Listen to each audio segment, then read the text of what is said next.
गीता ज्ञान की गंगा में बहते हुए आज हम अध्याय 11 तक पहुँच गए। अध्याय 11 विश्व रूप दर्शन योग। इसमें अर्जुन श्री कृष्ण से कहते हैं, हे भगवान, हे जगदीश्वर, आपने जो अत्यंत गूढ़ आध्यात्मिक योग मुझे दिया था, उससे मेरा सारा मोह मिट गया। मैं जान गया हूँ कि आप इस विश्व के आदि वक्त व अंत है। मैं ये भी जान गया हूँ कि आप अक्षय हैं। आपकी महिमा को मैं पूर्ण रूप से जान चुका हूँ, पर फिर भी आप कहते हैं मैं सब विश्व में व्याप्त हूँ। समस्त विश्व में मैं व्याप्त हूँ, तो क्या उस रूप के मैं दर्शन कर सकता हूँ? विश्व रूप के मैं दर्शन कर सकता हूँ? तब कृष्ण कहते हैं कि हे अर्जुन, तुम्हें मैं अपने उस रूप के दर्शन जरूर दूंगा। सारे मारुति, सारे अश्वनी कुमार, सारे वसुकी, सारे आदित्य तू मुझ में देख। सारा चर अचर मुझ में ही समाया हुआ है, तू उसको मुझ में देख। इसके साथ साथ जितने भी रूप एंड रंग हैं विभिन्न प्रकार के, वो भी सब मुझ में ही समाये हुए हैं। तो उसको मुझ में ही देख और आश्चर्यचकित होकर जितने भी तूने सोचा है या ना सोचा हो, जो देखना चाहता है या ना देखना चाहता हो, वो सब कुछ तू इसमें देख सकता है। पर क्या तू अपनी इन आँखों से मुझे देख पाएगा? नहीं देख पाएगा। इसके लिए मैं तुझे दिव्य दृष्टि देता हूँ। और तब अर्जुन को उन्होंने दिव्य दृष्टि दी है। और संजय धृतराष्ट्र से कहते हैं, दिव्य दृष्टि के आने के बाद अर्जुन विश्व रूप को किस प्रकार से देखते हैं, उसका वर्णन पूरा अध्याय 11 में दिया हुआ है। देखते हैं भगवान के अनेकों मुख हैं, अनेकों नेत्र हैं। प्रभु बहुत ही दिव्य वस्त्रों को धारण किए हुए हैं, दिव्य अलंकृत है, जो बहुत ही दिव्य मालाएं उन पर चढ़ी हुई हैं, दिव्य साजों से सुसज्जित है। और इसके साथ साथ बहुत सुंदर उन्होंने दिव्य गहने भी पहने हुए हैं। उनकी सुगंध चारों ओर फैल रही है। और उन्होंने क्या देखा? सभी जो नर हैं, प्राणी हैं, देवों का समूह है, यहाँ तक कि ब्रह्मदेव और शंकर भगवान भी उन्हीं में उन्हें विराजते हुए दिखे हैं।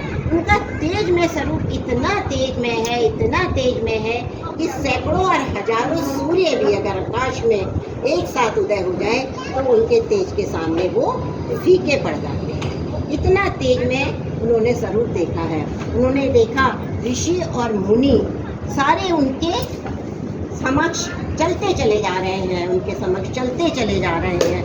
कुछ भयभीत हैं और कुछ वेदों के स्रोत से उनका गुणगान कर रहे हैं। सब उनको बार बार प्रणाम कर रहे हैं, आगे से, पीछे से, चारों तरफ से उनको प्रणाम कर रहे हैं। जितने मारुति हैं, जितने अश्वनी हैं, जितने वासुकी हैं, जितने राक्षस हैं, जितने देवता हैं, सब उनका गुणगान कर रहे हैं, उनकी वंदना कर रहे हैं, उनकी याचना कर रहे हैं।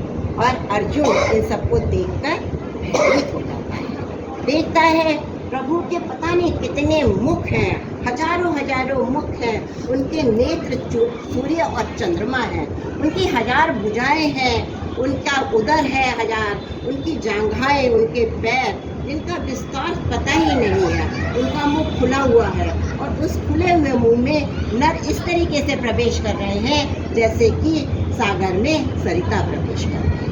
और वो इस तरीके से उनका भक्षण कर रहे हैं जैसे कि एक ज्वाला पतंगों का भक्षण करती है। उसको देखकर व्याकुल हो जाते हैं, देख नहीं पाते हैं, भयभीत हैं, गदगद हैं। उनका जो सिर है वो आसमान को छू रहा है, गगनभेदी सिर उनको आसमान को छू रहा है। सारा विशाल शरीर पूरा जग में व्याप्त है और उससे इतनी किरणें निकल रही हैं कि सारा जग भस्म हो जाता है। भयभीत है, परेशान है कि ये है क्या।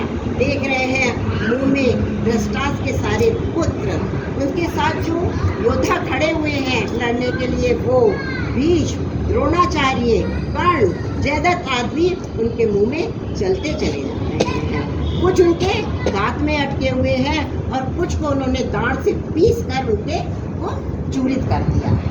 बहुत ज़्यादा भयभीत है, समझ नहीं पाते प्रभु की ये कौन सा दिव्य दर्शन है। प्रार्थना करते हैं हे प्रभु, इस अलौकिक रूप को मैं नहीं समझ पा रहा। आपका ये कौन सा रूप है, आपकी क्या करनी है, मैं नहीं समझ पा रहा हूँ। हे प्रभु प्रसन्न होइए, मुझे बताइए आपकी क्या करनी है, आपका ये कौन सा रूप है। तब अर्जुन से कहते हैं मैं इस विश्व का संहार करता हूँ। यहाँ पर जो मैं आया हूँ संपूर्ण विश्व का संहार करने के लिए ही मैं आया हूँ। तू देख रहा है कि जितने भी धृतराष्ट्र के पुत्र हैं, कर्ण है, भीष्म है, द्रोणा है, सारे योद्धा तेरी तरफ के हो या उसकी तरफ के हो, सब मेरे मुंह में प्रवेश करते चले जा रहे हैं। इनको तो मैं पहले ही मार चुका हूँ। अब इन मारे हुए को मारने के लिए तू क्यों शोक कर रहा है? उठ और युद्ध कर। पता है तुझे युद्ध में जीत तेरी ही है, तो श्री और वैभव से संपन्न राज को तू खो और चल अर्जुन उठ जा, युद्ध कर। तो वो कहता है प्रभु मैं बहुत भयभीत हूँ, सारा संसार भयभीत है आपके इस रूप से। तो प्रभु हे प्रभु मुझे वही चतुर्भुज रूप दिखाइए जो आपने पहले रखा हुआ था। तब भगवान ने उसे चतुर्भुज रूप दिखाया है, शंख पद्म चक्र और गदा को लिए हुए। तब वो कहता है प्रभु आप विश्व के आधार हो, आप आदि हो, अंत हो, मध्य हो, आप ही जानने के योग हो, आप आदि कारण हो, क्योंकि ब्रह्मा शंकर और सारे देवगण भी आपसे ही उत्पत्ति पाए हुए हैं। यहाँ तक कि ब्रह्मा के पिता भी आपसे ही उत्पत्ति पाए हुए हैं। तो आप पूजनीय हो, एक आप ही हो जो जानने के योग हो, इस विश्व के आप ही हो जो आधार हो, आप ही हो जो जगदीश्वर हो, आप ही हो परमेश्वर हो। अगर आपको किसी ने नहीं जाना तो कुछ भी नहीं जाना है। आपको जानने के लिए ही इस पृथ्वी पर लोग जन्म लेते हैं और आपकी ही पूजा, आपका ही स्मरण, आपकी ही वंदना, सब कुछ आपका ही करते हैं। और हे भगवान, हे जगदीश्वर, आपको मैंने नहीं समझा, इसलिए प्यार से मैंने आपको कभी कृष्ण कहा, कभी सखा कहा, कभी यादव कहा।